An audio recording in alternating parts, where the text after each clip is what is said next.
Welcome to another episode of the Dawn of Shades. I'm your host, Gia Scott, and today is March 1st, 2011, and this is episode 451. More about this program and the guests that have provided us with such fascinating conversations can be found on our website, www.exogenynetwork.com. The Dawn of Shades always tries to bring interesting people right to the audience to hear about both new and old ideas. We focus on the people, places, and ideas that don't make the mainstream news, kinds of things that are frequently labeled as alternative or paranormal. Excuse me. Now, for the show tonight, if you would like to have a question asked, you can email me at giascott@exogenynetwork.com or send it to the virtual auditorium on PalTalk via text. I do monitor the email during the program, so if you're listening outside of the virtual auditorium and would like to have a question answered, please go ahead and email it to me, and I'll get it asked for you. In the virtual auditorium, just put it into text, and I'll try and catch it as the screen scrolls. If I don't catch it the first time, feel free to repeat it again. For those of you who are listening in on the podcast, go ahead and email me with your questions as well. I'll try and get them answered for you. For those of you who like to be connected, you can find me on Facebook and on Twitter, so you can link to me there. There's also a Dawn of Shades fan page on Facebook, so you can look at that too. For the readers, campers, and foodies, check out the articles and blogs. You can find some material there that just might interest you. Now, tonight we've got a lot to talk about, but I'm not going to be talking directly about the earthquake, tsunami, and nuclear meltdown in Japan.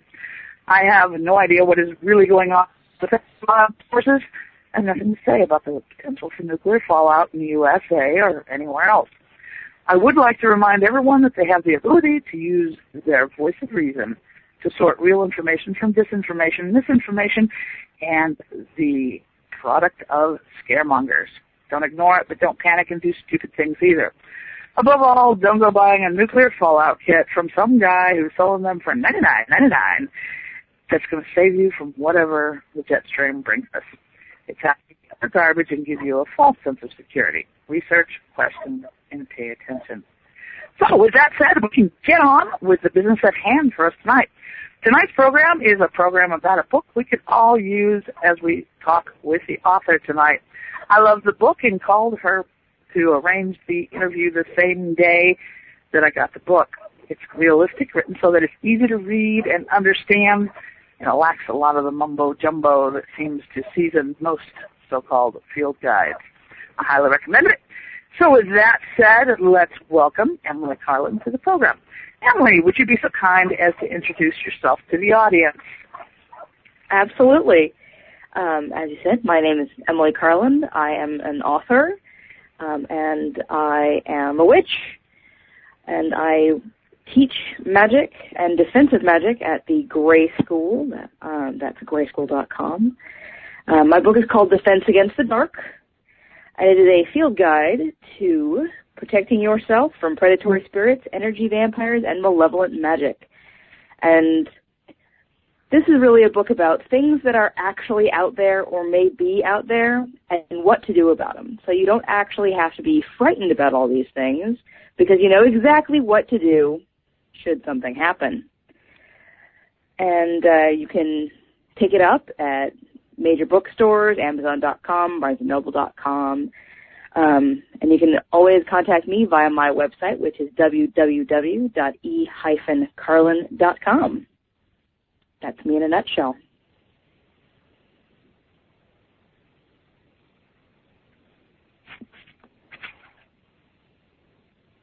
Hello?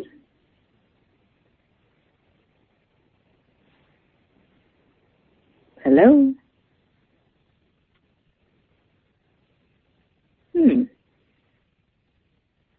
I think Satya has gone away.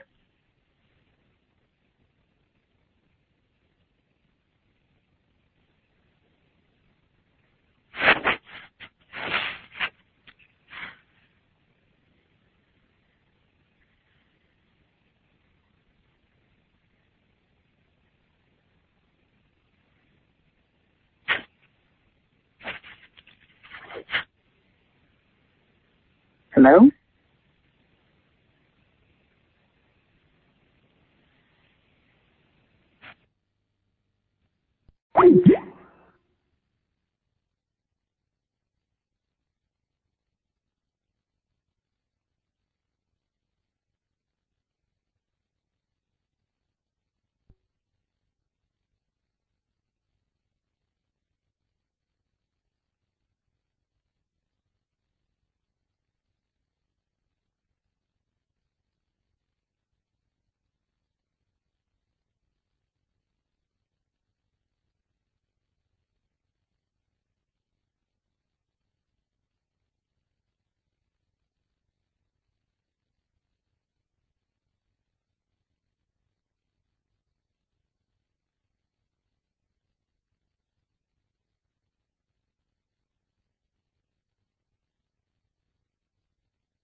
I guess how about we sort of just start all over again? Yeah, we'll start all over again. So if you could just introduce yourself to the audience, and maybe we'll all hear it this time. Okay, well, we'll see what happens. So yeah, I'm Emily Carlin. I wrote a book called Defense Against the Dark, a field guide to protecting yourself from predatory spirits, energy vampires, and malevolent magic. It is about all those creepy, crawly, scary things you can go bump in the night and how to bump back. Yeah, it's what's out there, what might be out there, and what to do about it. I found it very interesting. There were some things in there I had never heard of. And, you know, like the Wild Hunt. I'd heard stories of a particular place having it. But I thought, okay, that's different. I'm glad I've never seen such a thing. Some of them are pretty rare, but pretty much anything in the book is something that exists in more than one culture, and that there are ideas of the same kind of entities or occurrences across cultural lines, across continents, across time, which, makes me think that there may be something more to it than just fun stories. Yeah, like the little people. That's something that exists in every continent, stories about it. My daughter still remembers when she was young, and I'd show her the little people dancing in the trees. And I was surprised because she's, as the saying goes, ever so much more than 20. And when she happened to go to that particular location, we used to camp at frequently when she was a kid, the oak tree that the little people would dance in is dying. Well, that happens. Oak trees live a very long time, but sooner or later, most of them do die. And she was really traumatized. I was like, whoa. And she said the little people went there and the tree was dying. And she was really, really horrified. Well, it's understandable. It's kind of dramatic. Yeah, I guess it's more or less another example of leaving our childhood behind, which, has been even longer for me than it has been for her. So, there's a difference in perspective, perhaps. I've seen many, many oak trees die over my lifetime, and eventually so shall she. And it's sad, but again, it's one of those things that happen. I've also seen many of them grow, or other kinds of trees too. But you had, it was simple, it was clear, it was easy to read. And of course, everybody. One of the big ones is vampires, especially since I used to live in New Orleans. The radio station is still based in New Orleans. New Orleans is the North American capital for vampires. Oh yes, I've been there. I know. Now, most people assume that a vampire today is just someone with a fetish for drinking human blood and weird clothes. Is there more to it than that? Absolutely. There are definitely people that are just kind of get off on it. They're what you call lifestylers. They enjoy the clothes and the atmosphere and music and that kind of thing. But there are also psychic vampires and human energy takers, often confused. Basically, a human energy taker is someone, and we've all met somebody like this. They walk into a room, all the hairs on the back of your neck goes up, they dump on you emotionally, and you feel completely drained and exhausted by the time they've left the room. These are people who, for whatever reason, oftentimes it's because they were injured or ill at one time, learned how to take energy from other people, and then just kept doing it. Some do it consciously, most of them do it unconsciously. And this is different than a psychic vampire, because a psychic vampire, they also feed on the energy of people, but one, they have an ethical code that makes them ask permission of consenting adults, and two, they actually need something. It's not just that they like it, it's that they don't produce some kind of energy signature themselves and have to get it from an outside source. So vampires do exist, it's just not in the way most people think. Okay, that's very, very interesting. I know that throughout my lifetime, I have, on a number of occasions, encountered what we call soul suckers.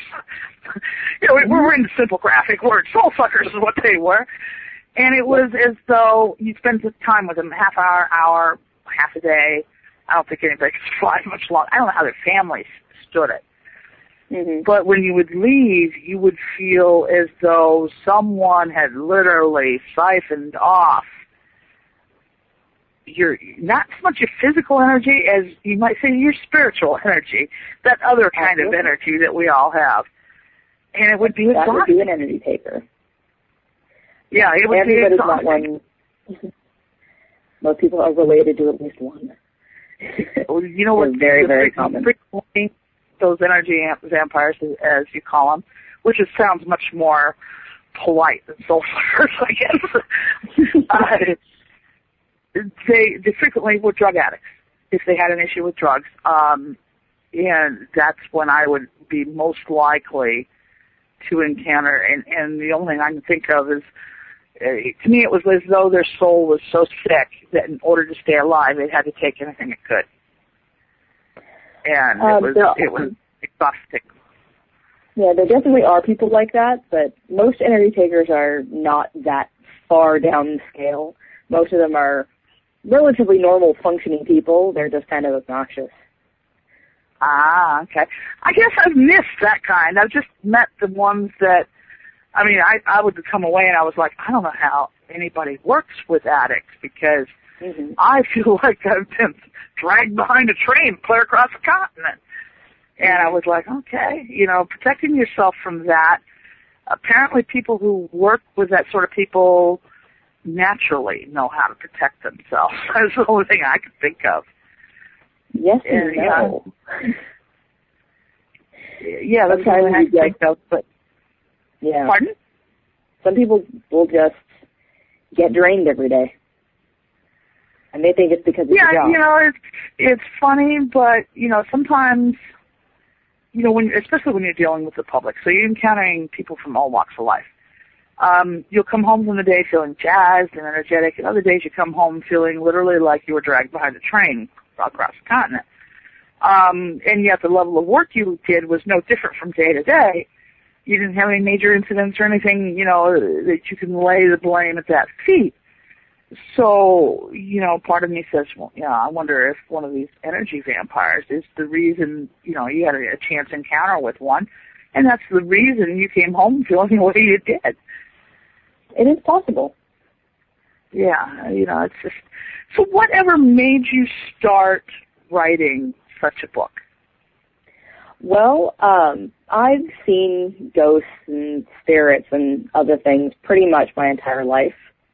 And in those kinds of circumstances, you either ignore it till it goes away or you learn how to deal with it. I decided I would learn how to deal with it, and so I started practicing magic, and I learned how to deal with all of it. And decided I would write the book that I had wished that I had 15 years before. It would have saved me a lot of grief.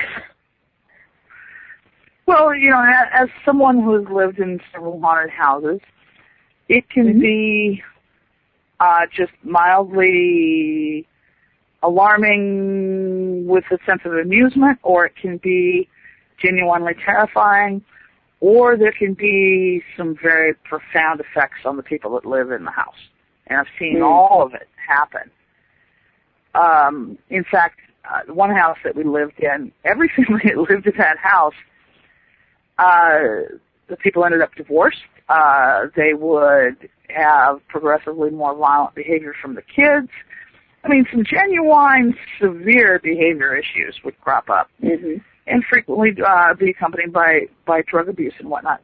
And the house, even from the outside, I don't care what they did to it, it had just a nasty, slimy, sort of malevolent presence. You didn't like it from the outside. It didn't get any better.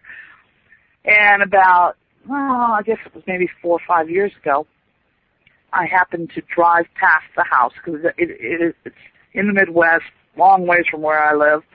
my daughter and I were traveling in the area, and I happened to go back to the town where I had grown up. And we drove past the house, and the garage had been ripped off. The entry porch, I don't know what you call it. It was a funny thing on the front of the house that had been torn off, and an entirely new facade had been put on the house. And the malevolent feeling was gone.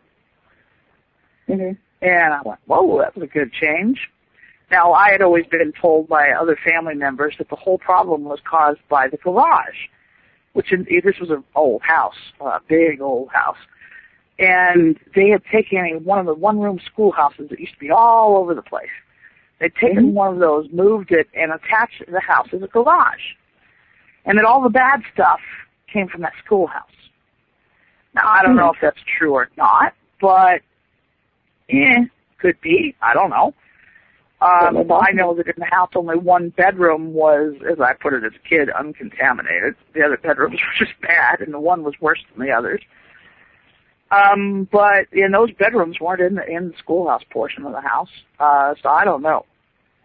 But I just thought, I kind of think back to those.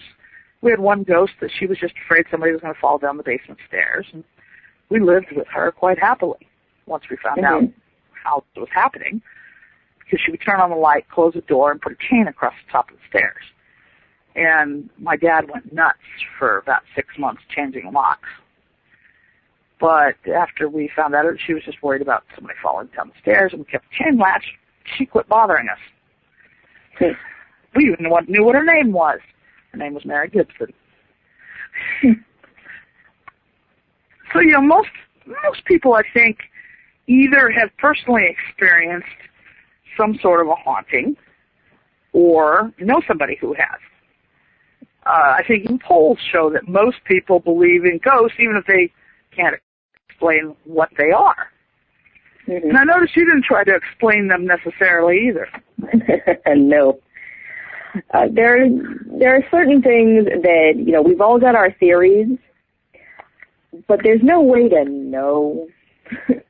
I mean, there's no way to scientifically prove what most of this stuff is.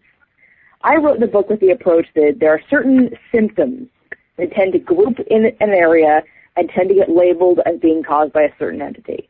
And then there are certain things you can do that then get rid of those symptoms. Whether it's actually your magical workings are getting rid of the nasty entity, or it's a moving of energy and intent, whatever it is, doesn't really matter because it works. And really, that's I used to work different things. I used to work a lot with stones, and of course, people would want to know their metaphysical properties. And when I would explain these things to people, sales noticeably increased. Okay. And I had some people approach me and say, how can you do that in a clear conscience? There's no such thing. Well, I can't prove the metaphysical rightness or wrongness about stones, but at the same time, the way I regarded it is, you carry a piece of citrine with you with the intention of keeping your diabetes under control. And that reminds you to monitor your diet, your blood sugar content, take your medication on time, etc. It worked, didn't it? Mm-hmm.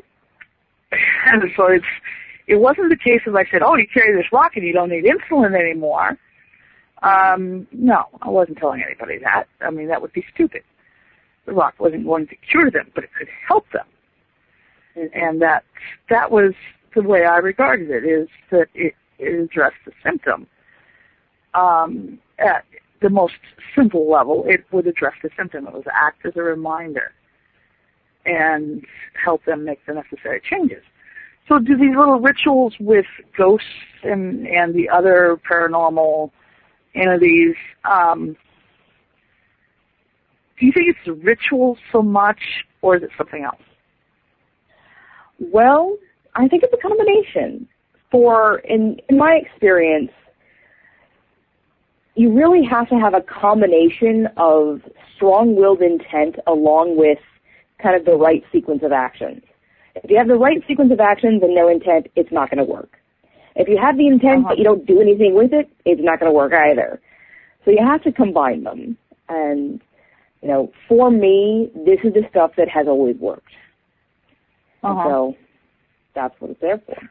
Well, having observed a number of rituals from a number of different areas of practice, you might say, over time, my personal observation was that these rituals actually have a very meaningful purpose in helping people focus their mind to accomplish the desired task. So, you know, is a lot of it taking that intent and maybe some sort of, you know, our own energy to sort of get it moving, to make it go, like gasoline in a car. Well, for most of it, yeah, absolutely. And, you know, for most of the kind of things that go bump in the night that people are actually likely to encounter, something as simple as focusing your will and expressing it will generally make them go away. It's only the really rare, kind of dangerous stuff that requires more than focused intent. That's when you really have to get something more. Yeah, well, you know, I think about most things that go bump in the night. Knowledge is power. Most things that go bump in the night, we can find the explanation for. Literally. But it's our fear that stops us. We're afraid of what we're going to find. You know, I grew up with this childhood fear of the dark indoors. I wasn't afraid of the dark outside, only indoors, because the boogeymans were inside. I don't know why they never went outside. And goblins. I loved your bit about goblins. Goblins were my childhood terror, courtesy of a poem.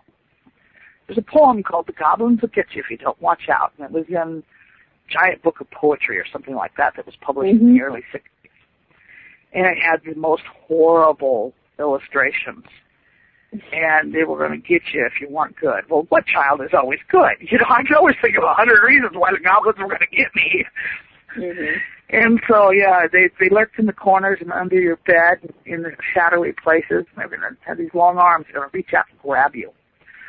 Yeah, so I was terrified that the goblins were going to get me. So I loved the section about the goblins. Glad to hear it. Yeah. So when did you first start practicing magic yourself? Well, I formally started practicing magic when I went to college. So that would be, a while ago now. Yeah, over so much more than 20. You know, that sort of happens. Yeah. But now I did. Where I went to undergrad was massively haunted in the worst way. You know, I went to a venerable old ivy-covered women's college back east that has, 130 years of estrogen buildup in one place. Ah, yeah. That will cause haunting, let me tell you. There were ghosts and fairies and goblins and the hellhound once. It was nuts. And so we very, very quickly learned how to protect ourselves so we wouldn't go completely insane. So, yeah. So, it was those initial hauntings. Now, in a place like that, as you said, 150 years of estrogen, one we call it a psychic accelerator. Well, to me, I always, my opinion, it was like a psychic stain. Now, in my case, I'm going to use the example I'm going to use. It wasn't estrogen. It was probably fear. It was a mission located in New Mexico. I think it's in Mountain Air, New Mexico, thereabouts. And it's pretty much ruined now. And I was there with my grandmother, my daughter, and my preschool son, as well as my mother. And we're wandering around. My grandmother and mother had been there a number of times, and they didn't even go into the ruins of the old chapel. And I was walking around, and there's nobody around, so the kids can roam more than often let our kids roam today. So even my son was wandering, 20, 30 yards away from me. Excuse me. Anyhow, as we're walking around, I walk in where the original doors had been on this chapel. And I walk in, and it was like, whoa. it was like this combination of fear, terror, awe, just kind of washed over you. It was like, oh, this isn't real comfortable. I left.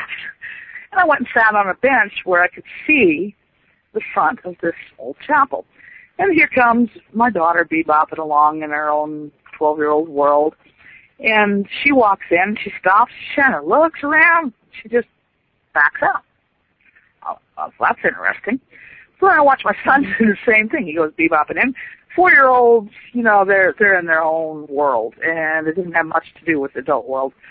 He goes walking in, he takes about one step into the old sanctuary, freezes, and backs out himself. Okay, he wasn't even interested in the rocks and shadows in the corner, so he just wanted out of there. And he went chasing across this courtyard area towards something else. And I thought, well, obviously it wasn't just me. My grandmother wasn't interested in going over there, neither was my mother. Nobody said anything about it, but that's pretty typical in our family. We're kind of closed-mouthed about things. But each one of us didn't like that particular place. And to me, it was like literally the floor and the remains of the walls had been stained by apparently people that weren't very happy to be going in that sanctuary. Mm-hmm. Being dragged in or whatever. Yeah, that's what we call residual energy. Yeah. So I guess my psychic stain explanation is not all that different from everybody else's. But it was very, very noticeable that it was not a great feeling. And most of us experience it. We walk in a building and you feel great, or you walk in a building and you just can't wait to leave, especially older buildings. Well, older buildings have how about new buildings? How about new buildings? Can they take stuff? Oh, new buildings can be just as bad as old buildings. Depends on where they're built, what they're made out of, anything that happened during construction. It really, really depends. Places, there's portals, there's residual energy in the limestone, and granite. It really depends. Okay, so how about, I've heard often people talk about objects having attached spirits, that buying antiques could be potentially very interesting when you got them home, depending on what was attached to them. Absolutely. There are certain materials that seem to just hang on to energy better than others. Metals and stones particularly seem to be more likely. You hear it a lot with jewelry because it's something that you wear against your skin. It's very, very personal. It gets really attached to a particular person and their energy. It's a very intimate kind of feeling. So absolutely objects can. I, once encountered it was like a wardrobe in an antique shop where the owner had actually asked me to come in and look at this. And somehow there was this mirror mounted on the door of this armoire.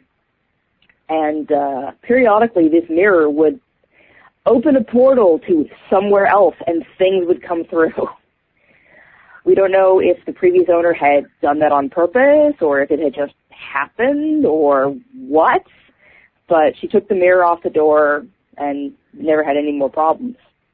So absolutely objects can be haunted. But thankfully objects can also be intriguing because I lived in a house in New Orleans that had this very large mirror. I'm talking like 4 by 8 feet. Oh, yeah. Mirrors are... So it was a very large mirror, and my daughter swore things came through that mirror. And I kept having grief with peculiar stuff happening. And it was in the spare bedroom, so I decided, okay. I tried covering it up, and with the mattress, I actually leaned the mattress and box spring against it. That didn't work. It came tumbling down. I took flour and water and mixed it up and smeared the mirror to cloud it, just so that it was no longer a mirror. It was just gunky. And that was how I put a stop to it bothering anyone. And I to be honest, I didn't have any more trouble after I did the mirror in where it could no longer reflect. And after a year or two, I cleaned the mirror off, The mirror was cloudy around the edges. How really old mirrors get. And I would have dearly loved to have gotten rid of it, but it was a rented house and I was stuck with the mirror. I often thought about accidentally breaking it, but couldn't quite do that. Yeah, mirrors are, they definitely can open doors. Never put two mirrors facing each other in an entryway. That's just very, very bad. The energy tends to bounce back and forth between them, and it will almost guaranteed open a portal whether you want it to or not. And the only thing to do is move the mirrors. Now, a lot of people have told me that I should always hang a mirror beside my door because nothing bad could come in. And I thought, well, that's kind of weird. I don't know how a mirror facing me inward is going to stop anything from coming in. I have not heard of that particular use. I've heard of hanging a mirror on the outside to block, like, feng shui energy from coming into the house. But I couldn't figure out a mirror on the inside of the door. Inside and to the side of the door. It was supposed to be on the same side as your doorknob. And that one just never made any sense to me. Yeah, I have not heard of that, and it doesn't make any sense to me either. I really wasn't much into the mirrors, to be honest. The only mirror I currently own, because I gave away a bunch of mirrors when I moved out of New Orleans, the only mirror I currently own is one over the sink. That's in the bathroom. That's the only mirror in the house, and obviously I don't spend a great deal of time admiring my own image. But I have always, I guess mirrors weren't my thing, but the rocks and the plants were more my thing. And so, I thought a lot of the stuff that you had in your book was very, very interesting because it was different from what I knew. And yet at the same time, it's written so it's so easy to refer to. Now, I've worked a lot with alien abductees over the years, too. And shadow people is something that's a frequent phenomena reported by alien abductees. You want to give us a little bit about your take about them? Well, I have only experienced shadow people sort of in the context of a haunting. And, they're 3 or 4 feet tall, shadowy figures. They tend to move really quickly. A lot of times you see them out of the corner of your eye. Some people think that these are ghosts that don't have enough energy to manifest as full apparitions. My personal take is that they're actually something else entirely. I mean, I am very good with energies, and I can walk into a room and tell you what kind of energy is there or isn't. And ghosts feel a particular way, and shadow people feel a particular way, and they are not the same. So I don't quite know what they are, but I don't think they're dead people. Yeah, the most frequent explanation I've heard offered up is that they're an interdimensional entity. We're not really seeing the entity, and their lack of interaction with us is because they're not seeing us either. It's like we're seeing through a veil, and that's why we just see the shadow. Yeah, it works. I can't say it's wrong, but I don't know that it's right. Yeah, I would definitely buy that. It works better than saying they're ghosts without enough energy. Yeah. That one just didn't quite seem to feel right, you might say. Now, I do have another entity that I would like to ask your opinion about. It's one I've collected stories about for about 10 years. I've personally had a story about it. I actually didn't talk about it with anyone for about a year because I was so embarrassed. Because I had this primordial fear reaction to it, terror, blind terror. I have never experienced that. Even when I'm in imminent danger of probably losing my life, I've never been that scared, ever. You couldn't think. It was a blind terror. It's the only way I can explain it. The thought that kept running through my head over and over like a broken record was, if it catches me, it's a fate worse than death. Now, in my personal belief system, that is not a logical statement. Okay, it just doesn't work. I mean, a fate worse than death. I mean, come on. What it is it's always two or more people, and it seems to chase them from an area. What you see, and I'm going to tell you about my experience, we're going down a dirt road, a rough, rocky dirt road in a Jeep. It's at night, and this black, shadowy, humanoid sort of thing appears behind us, chasing us, running. It appears to be loping. And no matter how fast we go, it just almost catches us. Because you can't go that fast on this road, even in a Jeep, you know? And it's chasing us, and for the first time in my life, I was with my first husband then, I was telling him to speed up. This was not normally a statement I ever made. I was usually saying, slow down. But I'm telling him to speed up. And, you know, it's chasing us. I can see it. He can see it in the rearview mirror. I am absolutely terrified. And we get to the end of the road where we have to slow down because there's no way to make this 90-degree turn without rolling this Jeep. And it just disappears. And that's a very typical sort of experience. I was so embarrassed about it, I didn't tell a soul. I was sure that somehow this whole apparition was imagined by me and the fear response and everything because of suggestion from him. That, you know, that was the only explanation I could find because this was just such an abnormal reaction. This blinding terror, the pounding heart, the can't breathe, it's going to get me, boogeyman kind of thing, you know? I didn't see any features, and so then about a year later, I heard, and that happened to me in Arizona, and about a year later, I heard another story from another couple, and it happened to them in either Louisiana or Mississippi.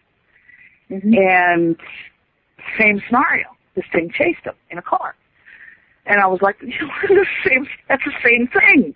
You know, the same terror response that's abnormal for the person, the same just almost gets you and then chases you away from the area. So then I start, you know, searching for other people that had a story, and over the years I've collected probably 50 to 100 stories. I don't formally collect them, you know, I just collect stories, but, you know, I just want to hear their story and see, you know, how it compares. It's always two or more people, usually two, but sometimes it'll be 3 to 5 people. They've been on foot, they've been on bicycle, they've been on horseback, and they've been in motor vehicles or on a motorcycle. It always just almost catches them. It chases them from the area. And then the final kicker is the area that they were in is one with strong associations with paranormal or alien-type activities. And I don't know what this thing is. We always call it the black thing. It's got capital letters. Because there's no other name that fits it. Shooting at it obviously doesn't do anything, but it is the general opinion that the light of the muzzle flare actually had an effect that made it draw back. Not the bullet, the flash. I now travel with a 10 million watt beam light. That's my black thing weapon, is that 10 million watt spotlight thing. And anybody who's ever had an encounter really doesn't want a second one. I mean, it's scary. It's the scariest thing I can imagine. I'll go on an alien sighting, you know, UFO sighting thing. I wouldn't be that scared to meet an alien, I don't think. I mean, it really is the most frightening thing. I can't imagine being more scared. I think my heart would literally stop. So this fear, in my opinion, is the fear originates with the thing, that it's like projected somehow. I don't know how, but it is. It's projected. So have you ever heard a story like that? You know, I have not. It sounds to me I was hoping you'd heard a story like that. I'm kind of surprised. I've heard most things. It sounds very much like an energy vampire, actually. There are definitely creatures out there that feed on fear. And if it only chases people, now, of course, if it actually caught them, we probably wouldn't hear the stories later. but something that well, like I said, I people find it strange. It only chases two. It's usually two people, and that's it's very I find that a little peculiar. But yeah, it sounds like something that is probably feeding on fear, and it found a really good way to get some. Yeah, and it's pretty much. I haven't collected any stories from Australia, but I've collected them from Asia, Europe, North Africa, various islands all over North America.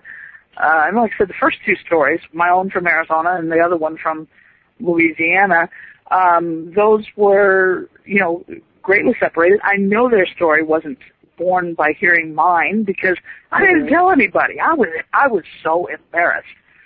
You spend a lifetime chasing after the weird, then you're scared by a black thing. And it just chases you. I mean, it didn't even go ooga ooga, Yeah, to me it was embarrassing. I was really embarrassed about it. Well, when you think about it, there is no more primal fear than something chasing you that wants to eat you. It's a very rational thing to be afraid of. Well, I've had real things chasing me that were going to eat me, and I wasn't that scared. Like I said, I've been in situations where I was probably going to die, and I wasn't that scared. Yeah, it was really scary. I wasn't that scared when, even as a kid with a bull about to get me. I knew it was a very real threat, and it was really going to not be very nice before you died, and I wasn't that scared. I was still running for everything I was worth, but I wasn't that scared. And I've done lots of things that were risky and potentially dangerous, and I've had things happen to me, and I've had some dangerous jobs, and no, nothing was that frightening. Maybe it's a fear of the unknown. As far as looking at it, the closest thing I can come to is the movie Ghost.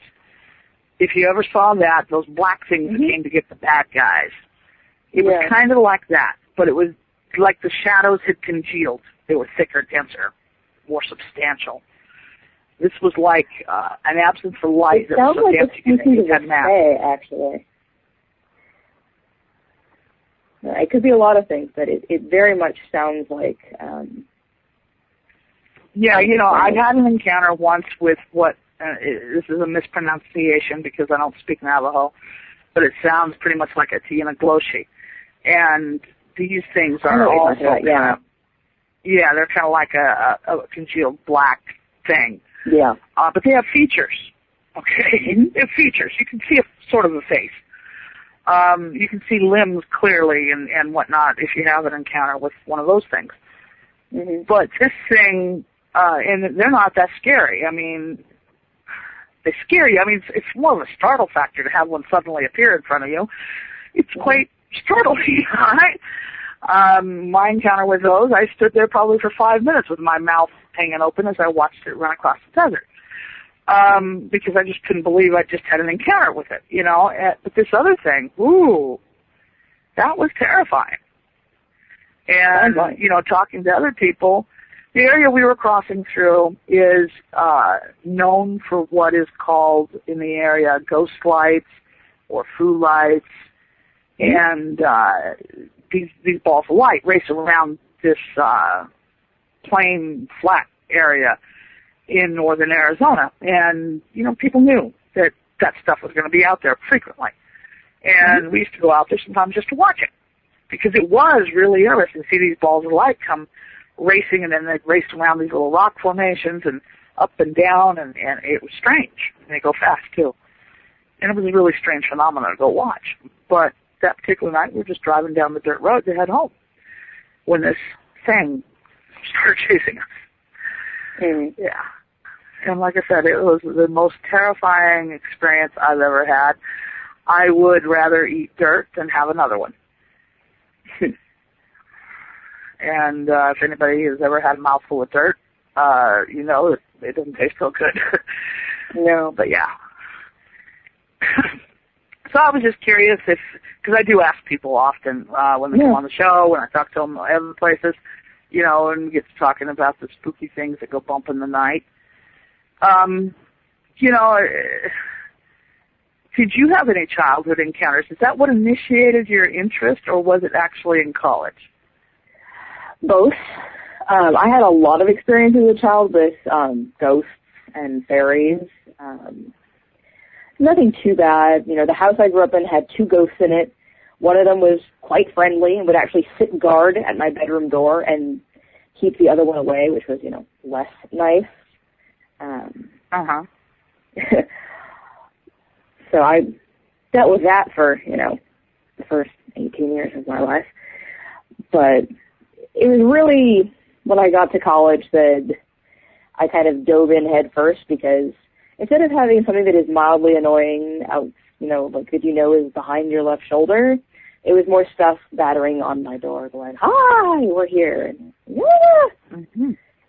because, very, very haunted. Yeah. And once ghosts realize you can see them, they want your attention. And they show up in the darndest places trying to get your attention. You either learn to make them go away or go nuts. So I did. Yeah, I've been told by people they pester them when they're in the shower. Oh, yeah. They have no sense of giving you any privacy whatsoever. Yeah, the least convenient moments, they'll pop up. Yeah, like during class. Yeah, that was less fun. Yeah, it would be a little distracting, definitely. Yeah, there was one morning I woke up, put my feet on my bedroom floor, and I lived on campus. Big puddle of ectoplasm right on the floor. Like, oh, this isn't good. Went to class, right in front of the desk where I would always sit in my first class. Big puddle of ectoplasm. Oh, come on, man. It's like a 300-level seminar. Doing that first thing in the morning is just mean. So, yeah. I decided that I would put a stop to that, and I did. Yeah, I could, really see why a person would want to. What sorts of these more, the kindly spirits, we wouldn't mind, one of these sprites, or these, not sprites, but the brownies, the 2 dishes and whatnot, hey, they can show up at my house anytime. Exactly. But, some of the malicious ones, that whether they do, or they're the source of it, or we merely blame them for it, whether we want to call them the borrowers or whatever, what kinds of things would the average person be likely to encounter in their life? What are the most common ones that you hear about? Well, the most common is definitely human energy takers. Everybody's known one. Everybody. After that, it's probably ghosts and imps, and pixies. Ghosts, everybody knows what ghosts are, so I won't go into that. Imps and pixies are very, very similar spirits, and they basically try to trick you and scare you. The main difference being a pixie does it because it's funny. Like, they might trip you so that you, drop a big stack of books, whereas an imp feeds off of the negative energy created by whatever it is they do to you, so they're actually trying to scare you and hurt you, as opposed to just wanting to make you look dumb. But those are the things that people are pretty likely to actually encounter. Everything else is much, much more rare.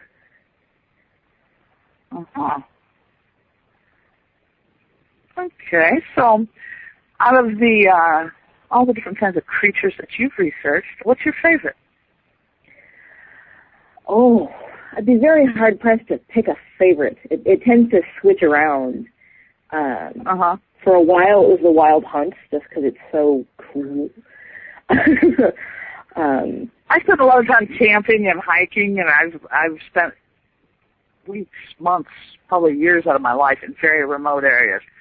In that particular story, I went, whoa, that's scary. I wouldn't want to encounter that. I've never heard anything like that. I've heard some strange sounds, okay, I'll admit that. one night I was out with some friends. We were sky watching, and it sounded like something was being tortured. I have no idea what animal it was. You know, and now granted, in the southeastern United States, I don't know all the things that go squawking in the night. I don't know all the plants and stuff yet. I've only lived here 7.5 years. It takes a while to learn everything. But it was still an absolutely tortured sound, and it went on and on and on. I mean, it sounded like an elephant being slowly skinned alive. You know, that's about the only thing I can think of. That's pretty horrible. On occasion, I've heard strange screams in the desert that I couldn't explain. I've heard wild cougars. You know, if you've ever heard a cougar scream, you know what the hair standing up on the back of your neck is like. Yeah. But I've heard some screams, you know, on the desert. I was like, what's that? Well, if I would happen to be with Navajos, they would tell me that that's Stephen Floshi. You know, I'm like, ooh, I don't want to, you know, yeah. But guess what? It is time for us to take a break. So, folks, do stay tuned to the Dawn of Shades, and we will return with Emily Carlin and more about our topics tonight in just a few minutes.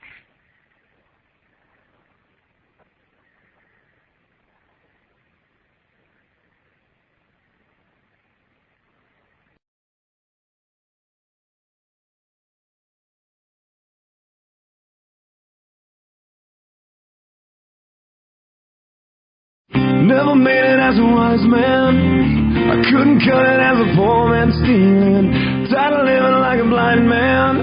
I'm sick aside without a sense of feeling. And this is how you remind me. This is how you remind me of what I really am.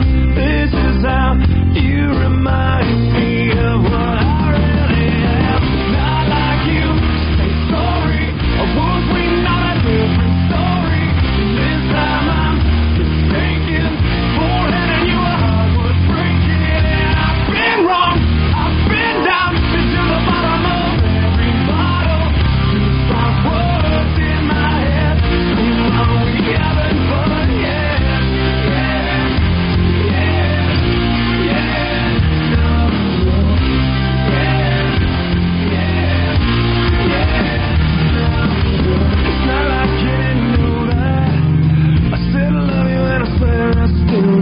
And it must have been so bad. 'Cause living with me must have damn near killed you. And this is how you remind me of what I really am. This is how you remind me of what I really am. Not like you, so sorry. Or was we not a different story? This time I'm mistaken. Forehead and your heart was breaking. And I've been wrong. I've been down to the bottom of every bottle. These five words in my head. Scream out, we haven't fun yet.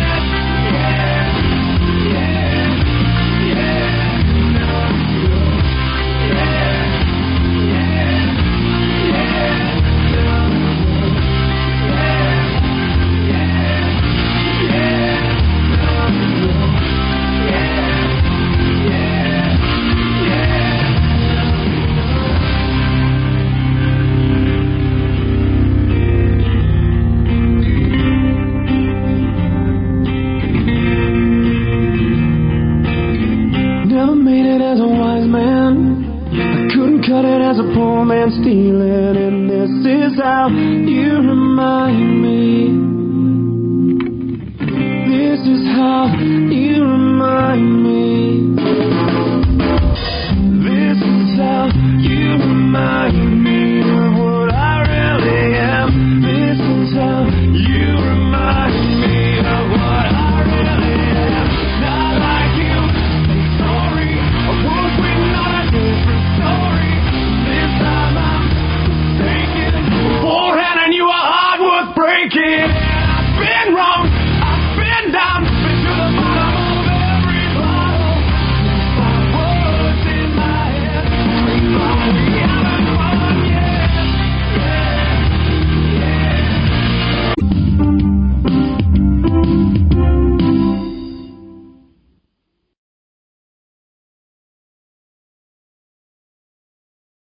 Gia Scott with our guest, Emily Carlin. And once again, I would like to remind everyone to visit our website, www.exogenynetwork.com. That's spelled EXOGENYNETWORK.com. You can sign up for the newsletter, wander around, explore the website, and let me know what you think of it. There are links there to take you to blogs, Twitter, even Facebook. If you want to go straight to my blog, you can go to giascott.wordpress.com and find out what kinds of things I'm up to lately.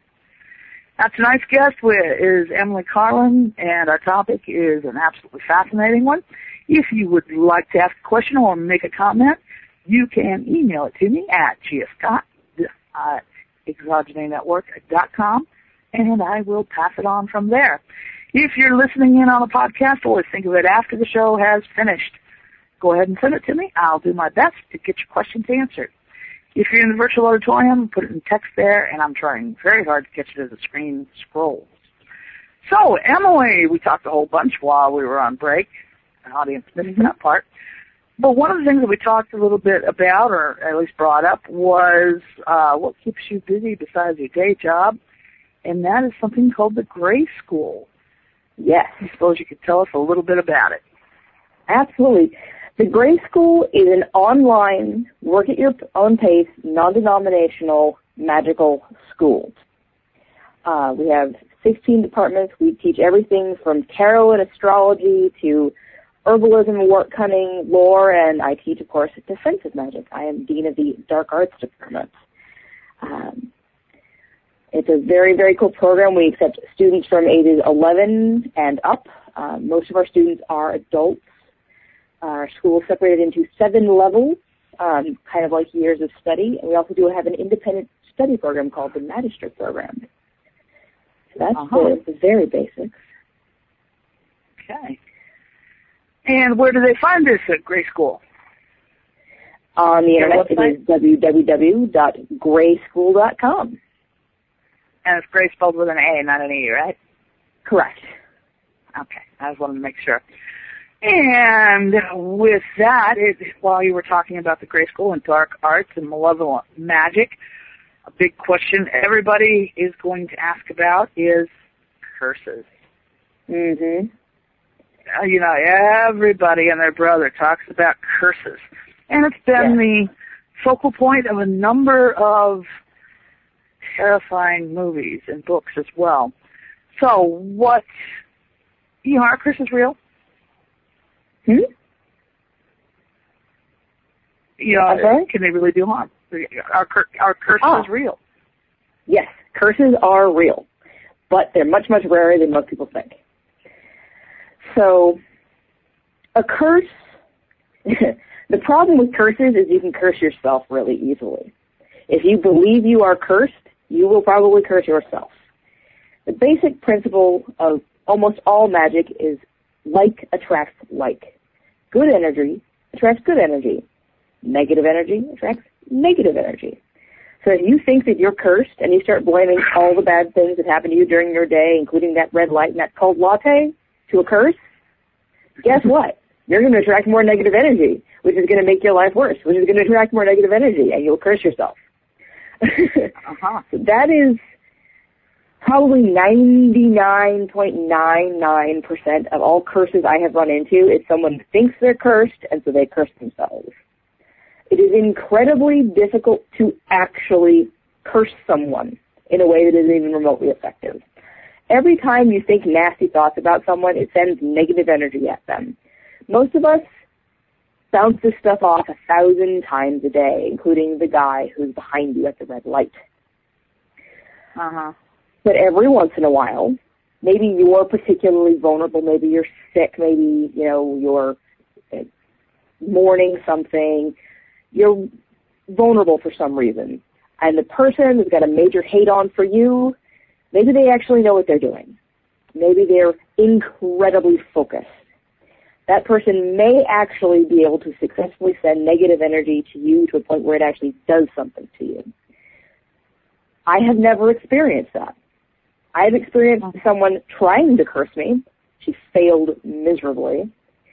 I have never seen someone who has successfully been cursed by another person. I've heard about it, but I've never seen it. So it's definitely possible, but it's rare. Well, I know for a fact that a medicine man was hired to curse me. Mm-hmm. And I have to admit, nothing happened.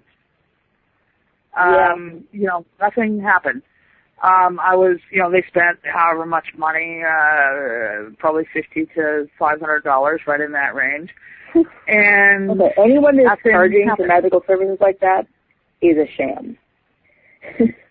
Magic just don't cost I've discovered most of the ones that are going to sell you or do cursing for you usually aren't they?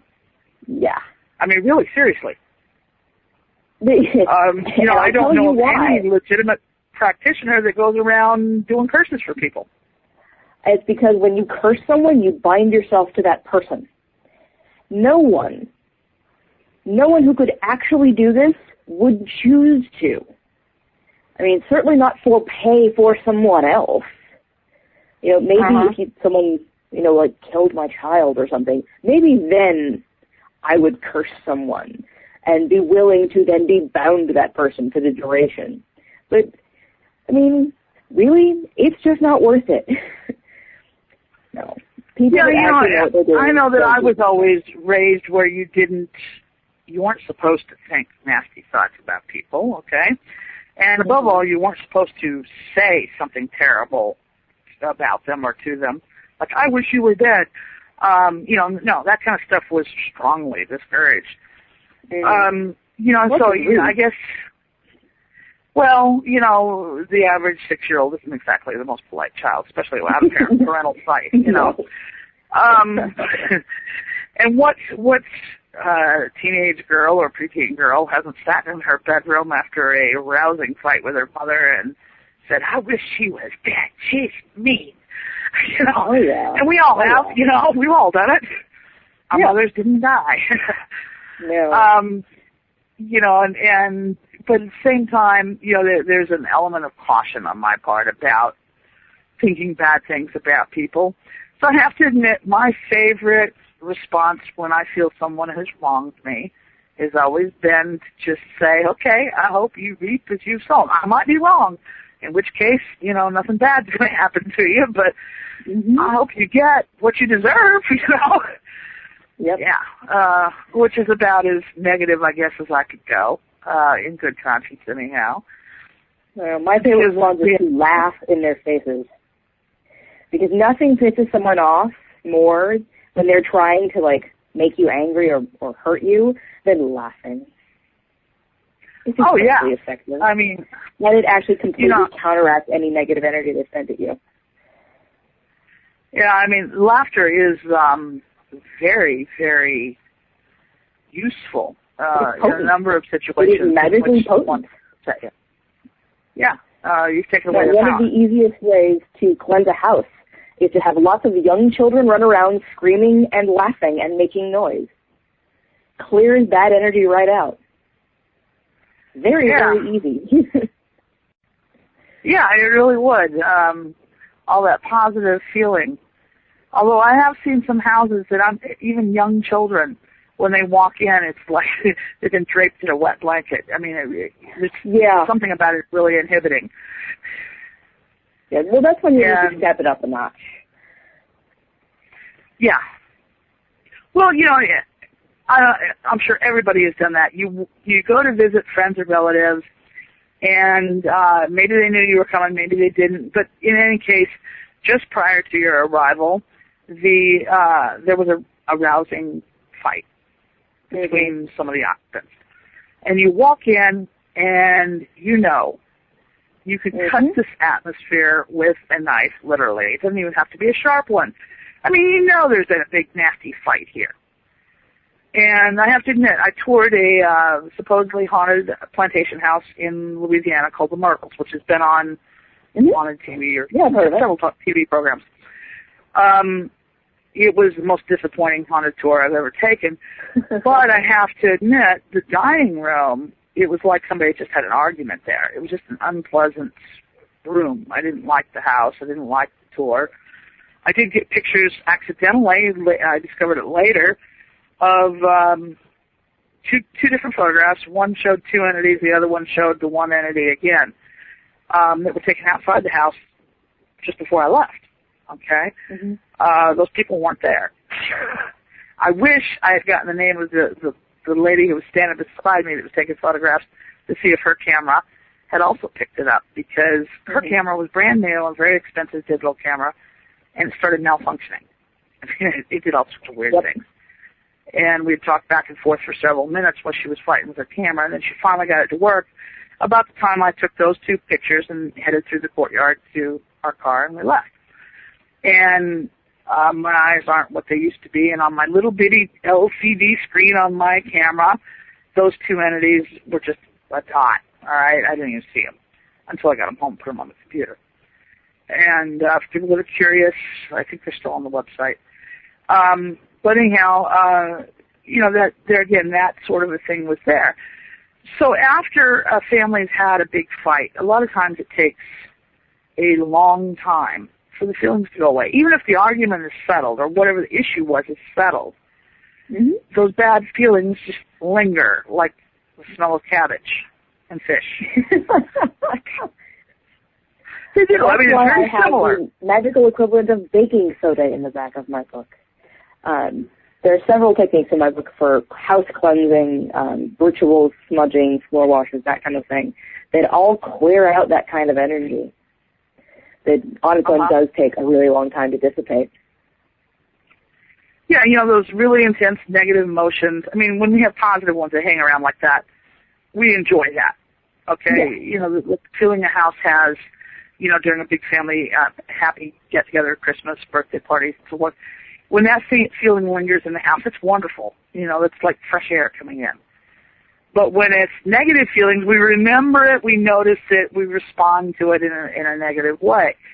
And, there was a time when I would have disagreed with you, but at one point in my life, I was a guard in a prison. Every day when I walked into those cell blocks, that feeling it was terrible. I mean, it was absolutely terrible. That was probably the worst part. That was a job I was clearly not cut out for, because if you notice that kind of thing, that was it was like every day knowing you're going to get manure dumped all over you, when you go to work. It's so incredibly negative. And to have that every day, gets on your nerves. And so, people's emotions do pollute the air. Absolutely. And so they like this baking soda recipe that you have in the back of the book, as you say, psychic baking soda. That would work in spaces. Say your work is a place where there's frequent conflicts. Maybe you work in law enforcement, or maybe you work in an emergency room, and at the same time you would like to work in peace. As much as possible, just deal with the now, not with yesterday's stuff too. So would that work in, say, those kind of situations as well? Absolutely. I have protected. And is it something simple enough you can do without alarming your coworkers? That is the knack of things. And yes, you can, particularly if you're willing to be considered a little bit eccentric. The best things for work are actually stones, because they're innocuous enough and they're pretty enough that you might just like pretty rocks. Having a hematite, a malachite, a smoky quartz, rose quartz, amethyst. These are all very, very pretty, very protective stones, having onyx, black jasper. I had always been told that labradorite was an excellent one to protect you from psychic attack. That was my stone of choice. I happen to love labradorite anyhow. I love labradorite. I wear it all the time. Yeah. I find it's a very emotionally balancing stone. It's really good if you get like anxiety at work. It's a fantastic stone for that. That and rose quartz. But they're really easy things. Like at my office, I have a tin of mint that does not contain mint. It actually contains sea salt, which absorbs negative energy. But it looks like a tin of mint, so nobody questions it. A small, heavy malachite stone, and a gift from a friend of mine of a little kind of object d'art that just lives right underneath my computer monitor where I can see them, but it really is not in the eye line of anybody else. And that keeps my little work area free of the negative energy of the rest of the office.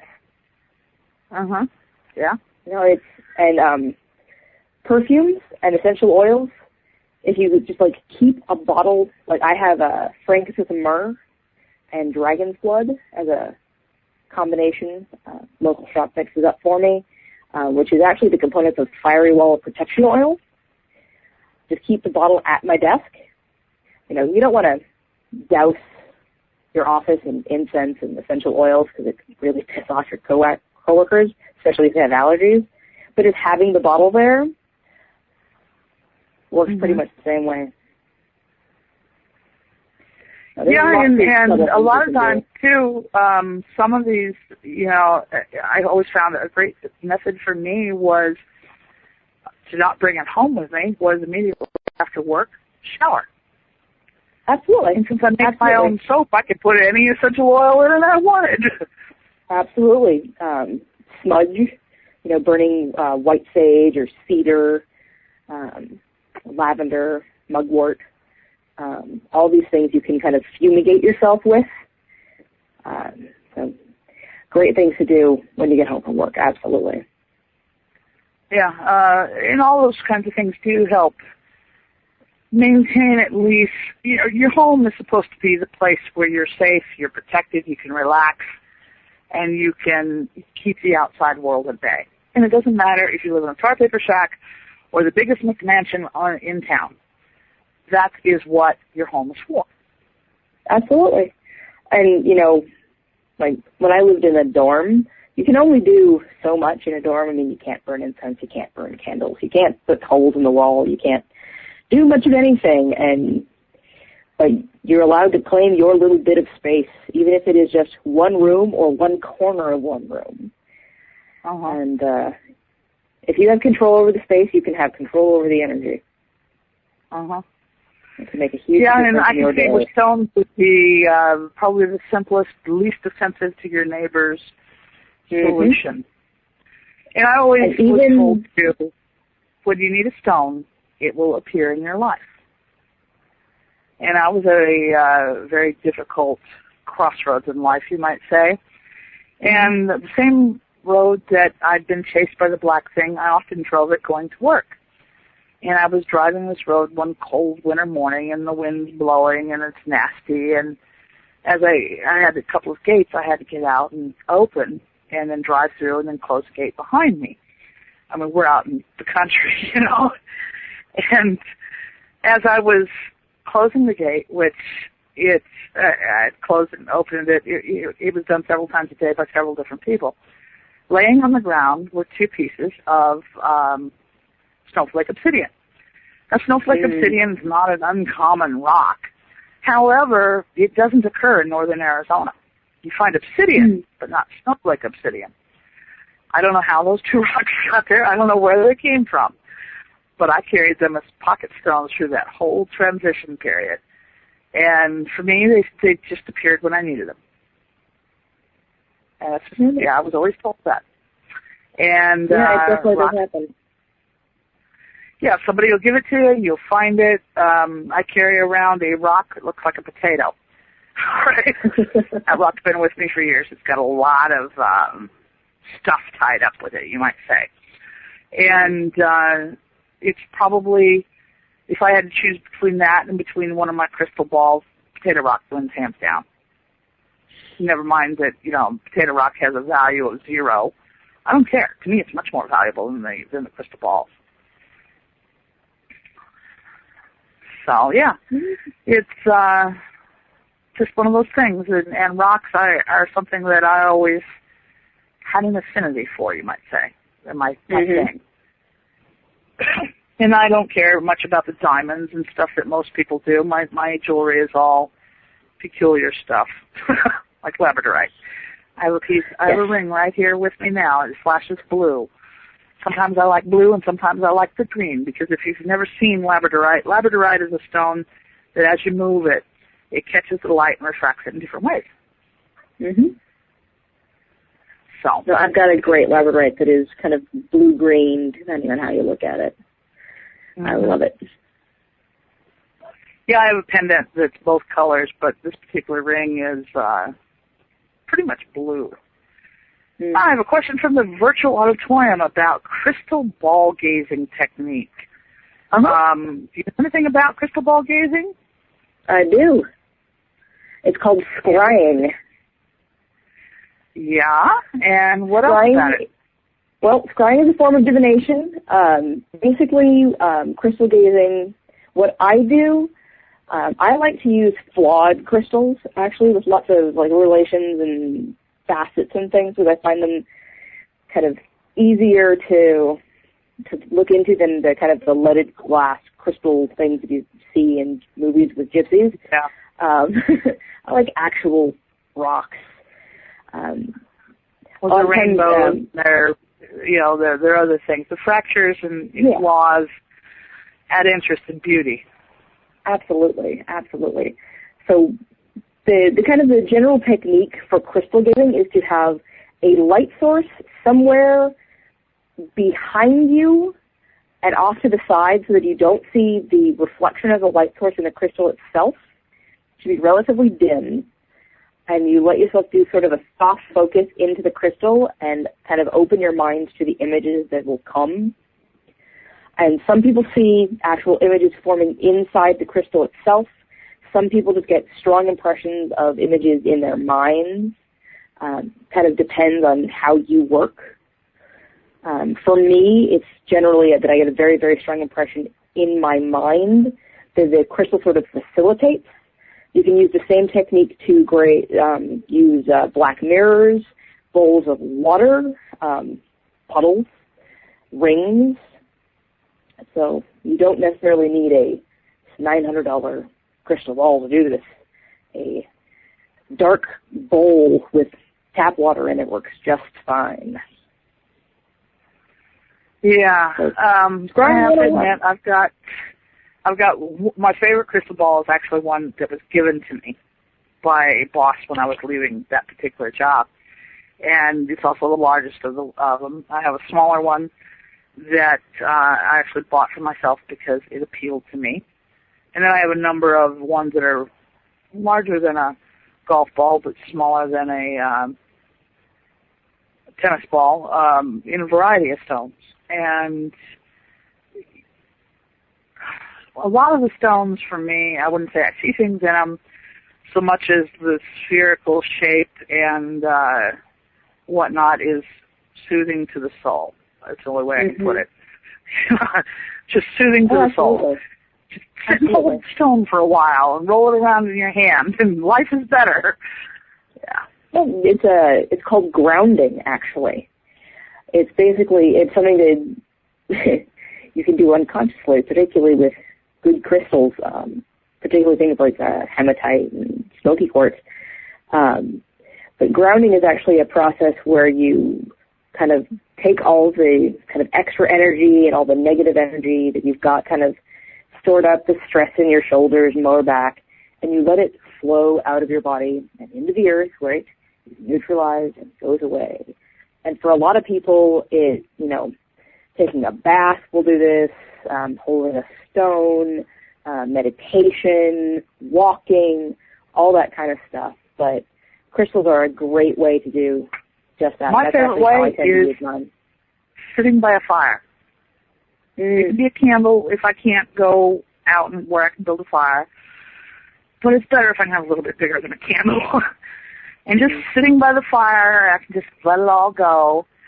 And I guess my screaming is usually in the flames of the fire. It's not a real definite thing for me with the fire. It's usually more generalizations.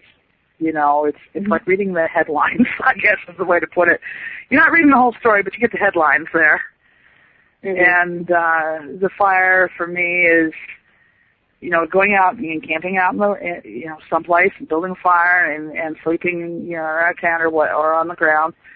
For me, that's a grounding experience. Yeah, absolutely. I have another question for you from the virtual auditorium. Mm-hmm. Do you use these items when you go into the courtroom? I don't know if you go in the courtroom. Not all lawyers do. I don't, actually. I'm not a litigator. I am an internal office attorney. I absolutely would.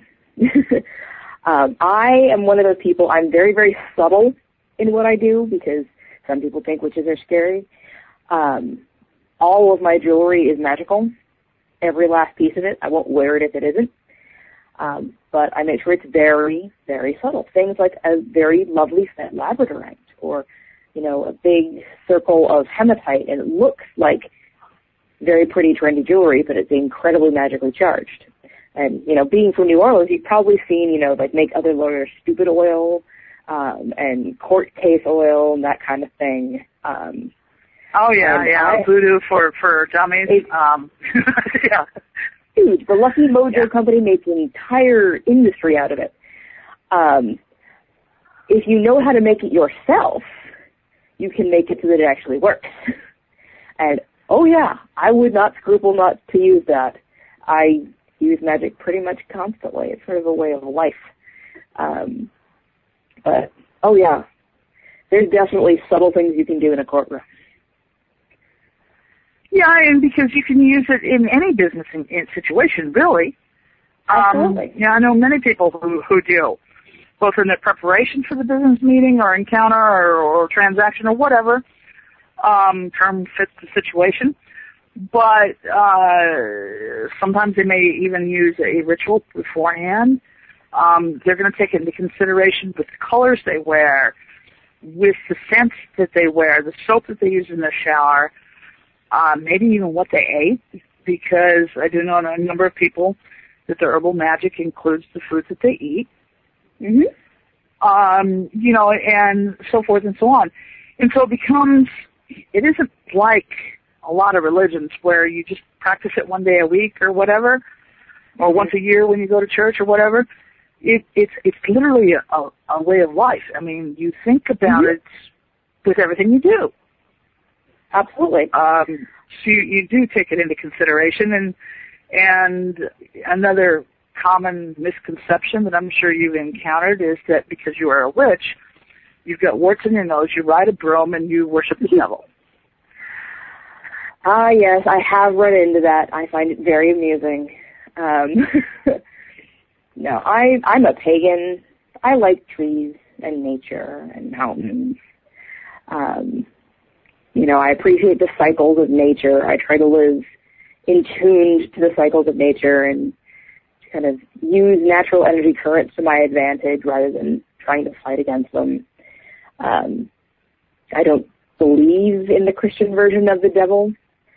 I think there are really bad manifest things out there, and I think the more you believe in them, the more real they are. But I definitely don't worship that, because that seems counterproductive to having a happy life.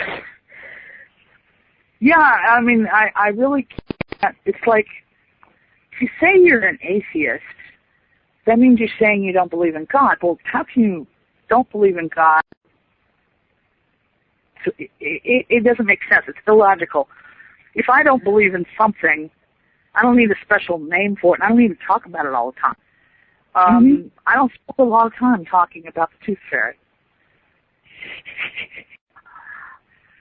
I don't. So I find a lot of people are choosing the wrong term to saddle themselves with. They may doubt, and so then they really need to wear agnostic instead of atheist. I mean, when you say I think it really depends on your definition of God, because God I find is a convenient term because it's general and it's understood. I tend to use the word divinity, because most people have some concept of an ultimate or a divine. It may not be a consciousness that could be labeled as God, but, religion of science, very, very popular these days. There's nothing wrong with that. The religion of science is profound, and it's very restrictive.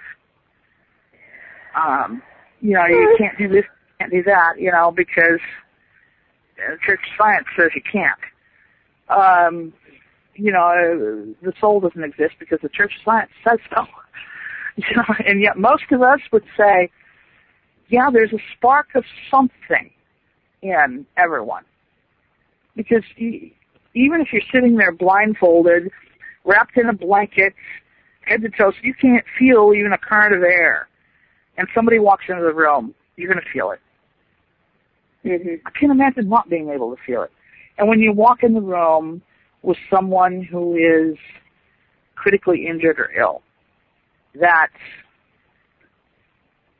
energy, life force, soul, spirit, whatever name you want to give that special something that makes us who we are, mm-hmm. is different than it will be at any other time of their life. That's true. It's very, very different. And, I cannot see how anybody could say that there is no such thing as a spirit or a life force or whatever name you want to give it. Because it's kind of, no matter what you're describing, it boils down to the same thing. Well, a lot of times it's a matter of semantics. And, the English language is sometimes not real clear.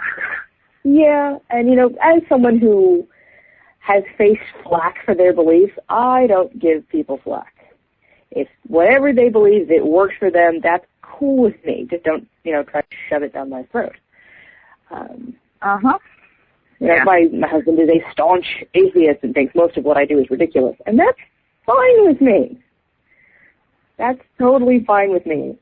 I snigger sometimes, but it's totally fine. Everybody needs a different path, and some people are incredibly comforted by the thought that there is the material world and nothing else. And if that makes them happy, great. Good for them. I happen to disagree. Now I have another question coming up in the virtual auditorium, and it was really about the incident that occurred in Salem. When most people think of witches in the United States, that's the first thing that's going to come to their mind. Yes. Yes. I spent a lot of time in Salem. You spent a lot of time in Salem. What would you have to say about Salem and energies and spirits there? Salem is a really fascinating place. I went to school just outside of Boston, so I spent a lot of time in Salem as a young witch.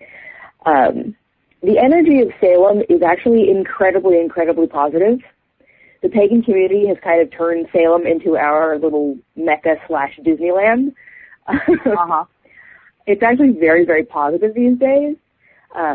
You go to places like where the hangman, where the stocks were, and where the actual murders took place. And there is a feeling there of sorrow, immense sorrow. Do I think any of the people there were witches? No, I don't. Well, if I remember correctly, the most recent scientific explanation of what happened in Salem in regards to the witch hunt and trial, or witch trial, was that the rye had been contaminated with ergot poisoning. Yeah, yep. And that it caused. They also use that to explain lycanthropy.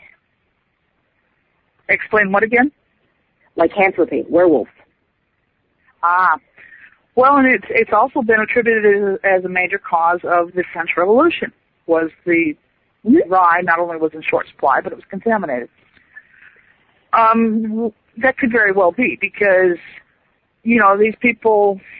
I find it hard to believe that someone would actually lie and sit there through it to the point of someone being killed. I really, part of me has to believe that human nature is a little bit better than that. I hope. I would buy it. I know that they would lie. We're talking about young teenage girls banding together in an incredibly repressive society. And once it got past a certain point, if they had admitted that they lied, one, nobody would have believed them at that point. And two, they could have been killed themselves. I mean, True. Once you start telling everyone that the devil is doing this and then suddenly you retract, well, the devil now possesses you and is making you lie about it. I mean, it was a convenient way for people to expand their land by accusing their neighbors of witchcraft. Once you have all of those things combined together and momentum starts building, people do really horrible things. And well, and I was told too that in Europe, the witch hunts there were actually inspired by the fact that during the plague eras, a lot of the men died. For the first time, they had a number of women who were in control of their money and their land. And this was very threatening to a patriarchal society. That and they paid witchfinders. Pardon? That and they paid witchfinders per witch. Yeah, you know, by each witch you find, you're going to invent them. And then, you know, another thing that has come up in discussions with people involved in various paranormal activities, especially with this more right-wing leaning that we've seen over the last decade, is that a future witch hunt. Could it happen? I wish I could say no. But, you know, I live in Seattle. It's a very liberal, secular city. So I can walk around with a pentagram 6 inches tall on my shirt. No one's going to care. You do that in Kansas. You know, every day you go to like witchvox.com and read the news. They have lovely Wren's Nest Pagan News. You know, at least once or twice a year, you're going to get a story. Either someone is attacked, a child is made so horrendous, like bullied into killing themselves because of their beliefs. Last year there was an incident where a shop owner was assaulted. A man came in, poured gasoline on her, and tried to set her alight because she was a witch. It doesn't happen real often, but it happens often enough that it's still an issue. So I absolutely... Well, you know, living in Pascagoula, Mississippi, you know, and looking at previous history, I don't exactly live in a pagan haven anymore. Would I go down the street wearing a pentagram? I don't think so. Can symbols such as that cause people's alarm? Yes. It can. I don't wear them to work for just that reason. They're very, very subtle things. Like I wear a sun wheel, which is just a wheel with a bunch of spokes that happens to be a Norse symbol of the sun. I think it's also the same in Aztec. Most people don't know what it means. And even if they did, they would not necessarily assume that it meant anything to me. You know, there are definitely subtle ways of asserting your beliefs for yourself. But now, one of the main reasons, you know, a lot of books written by witches are published under pseudonyms. One of the main reasons I did not publish under a pseudonym is for raising awareness, saying that I'm a normal person, I am a witch, and I'm a good person, and I want to help people. And I think it's really important that people see that, and they know it, and then they have some accountability. They can say, okay, this person does this in their real life. They do these things. They're not crazy. Maybe they're not all bad. Now, do your coworkers know that you wrote this book?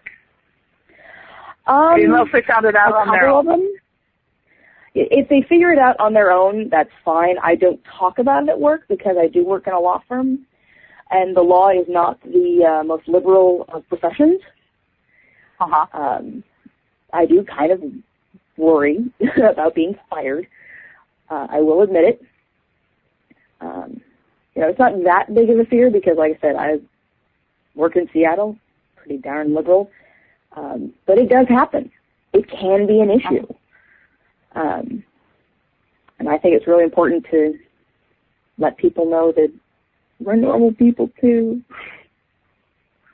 Yeah, I don't care how much of a fringe, pagan, paranormal kind of person you are. You can be a practicing Christian and also be, to a degree, a practicing pagan. You can do both. Oh, absolutely. I know a number of people there are Christian witches, and there's a lot. And of Christian even witches. when you are, riding that fence, you can be targeted in. I grew up in a community that had 21 churches, 1 bar, and 3,000 people. Some of the churches were around, so the devil couldn't catch you in the corner. Okay, wow. I didn't grow up in any of those churches, and I probably became a much tougher person. I was probably, as a teenager, much more clearly defined on what I did and did not believe. Even though those beliefs have evolved over time, I had to defend myself continually to attacks from my peers. So it did make me kind of tough, in a sense. Yeah. Make being a teenager easy? No. Any woman will tell you teenage years are tough. But it did make me define what I did and didn't believe, what I agreed with and what I didn't agree with. And what I thought was absolute garbage and what had some merit, I think about it. Most teenagers, at least in that community, they were spoon-fed a set of beliefs and they didn't deviate. Mm-hmm. And what I find is funny is 30 years later, 30 years it's been since we've been left, I think it's been over 30 years, but around about 30 years since we left high school, and some of those girls that tormented me so much as a teenager still do not deviate from the same belief system that they possess then. And they're still just as narrow-minded and mean-spirited about it. And I'm like, whoa. And, I'm like, did you ever think about any of this stuff you spout? No, they don't. And so people who are listening to this program tonight, they're obviously people who are a little bit more open-minded and curious about other beliefs and other ideas. I don't just talk about spirituality and religions here. We talk about all sorts of things.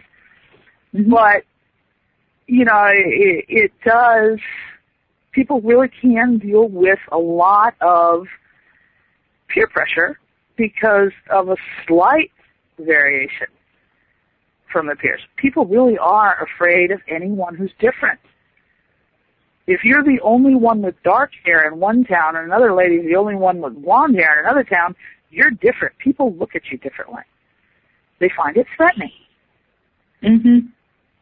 So how can people prepare? I mean, really for the types of responses they're going to get from other people.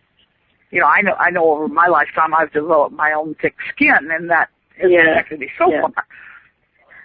But, when it goes to the point of you're getting fired from your job, nobody will rent a house to you, or your kids being ostracized at school because you're the witch in town or whatever, what kinds of things can you do to combat that? And is there any online resources, even a sounding board for somebody who's going through that kind of a situation? There are. One of the sites I mentioned earlier, Witchvox, is probably one of the best kind of gathering places for pagan and pagan-friendly people. And there's a huge amount of networking that can be done. The Gray School is a large school. We've got hundreds of students from all over the world. And any question you ever have is answered in about 5 minutes by 6 different people. Great resources. The most important thing that you can do as a service to yourself and others is to to make sure you are as respectable as possible. There are people in certainly the pagan community. I'm thinking of a particular person in Salem who's been in the news recently. It looks really, really silly. Kind of looks like a crackpot. Kind of acts like a crackpot. Makes us all look bad. That's not what I would encourage. If you're part of an alternative movement, make sure that your actions are above reproach. Make sure that you are giving your bit of the alternative world a good name. because the impression you make on people who you're the only person they've ever met who believes in aliens or believes in ghosts or practices magic or has purple hair or whatever, what you do will then stick in their brains, and the next person they meet that does whatever it is you do, that's what they're going to think about. And you better make sure that that's a positive impression. Uh-huh. And it's hard sometimes because when someone is really belligerent in your face, you want to punch them. That can get you arrested and leaves a really bad impression. Don't do it. And besides that, it can land you in something, a 4-letter word called jail. Yeah. You know, and I've been in encounters. I've had people threaten me. The specific threat in my case was, I'm going to blow your head off with a shotgun. You know, that's a legitimate thing to be afraid of. Shotguns really, really hurt. You don't even have to aim very good. And that's but when at the you same time, yeah, you know, you remove yourself from it, and obviously there's no reasoning with that person. You know, try not to let things get to that point. This was unexpected, by the way. I hadn't been agitating or aggravating him. But it was completely unprovoked, and it was, I think, the case of I was the only different person around, and therefore I made a good target, because typically, you know, when you see me, you're not going to see anything out of the ordinary, other than I have no sense of fashion. Okay, I'll wear whatever. And as I get older, I have a better license to do so, because I was told that in the South, older women can be eccentric. I love that. Eccentric is good. But, you know, it's not like I'm going around wearing symbols of anything. Usually, you know, a plain pendant around my neck or a plain ring, that's about as much jewelry. I don't even, in fact, my ears may have even grown closed from being pierced. It's been that long since I wear earrings. I dress normal, okay? I dress to be comfortable. I don't even wear shoes with high heels anymore because they hurt my feet. I'm not going to, you know, I'm just not going to deal with it. So it's, yeah. But at the same time, I seem to be a magnet for it, because I can pull into a town I've never been at before, pull up to a fast food place, get a cold drink, sit on well, if I'm driving a truck, the tailgate or whatever, and people will come and tell me about something weird that's happened in their life, and I'm like, there's a neon sign over me somewhere that says, please tell me, I need to know. And I do question it sometimes, because they do. You know, I've had people pull up and out of the blue start telling me about UFOs or aliens or ghosts or whatever. I really do think there's a neon sign up there that I just can't shake. I don't know where it came from, but yeah. But you know what? We have run out of time. I have had a ball with you, Emily.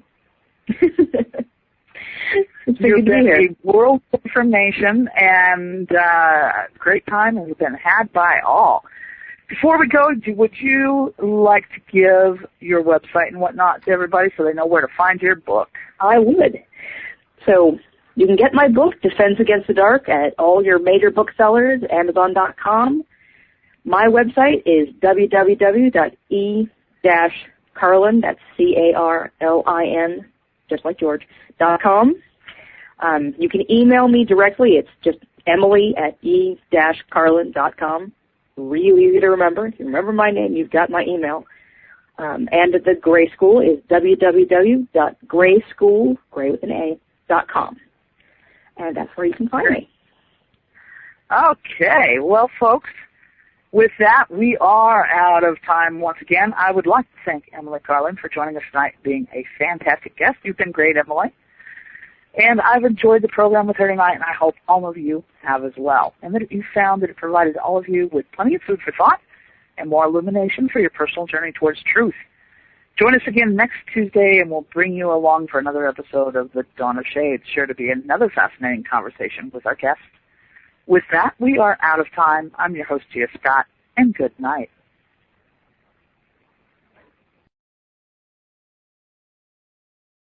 I'm through with standing in line, the clubs I'll never get in. It's like the bottom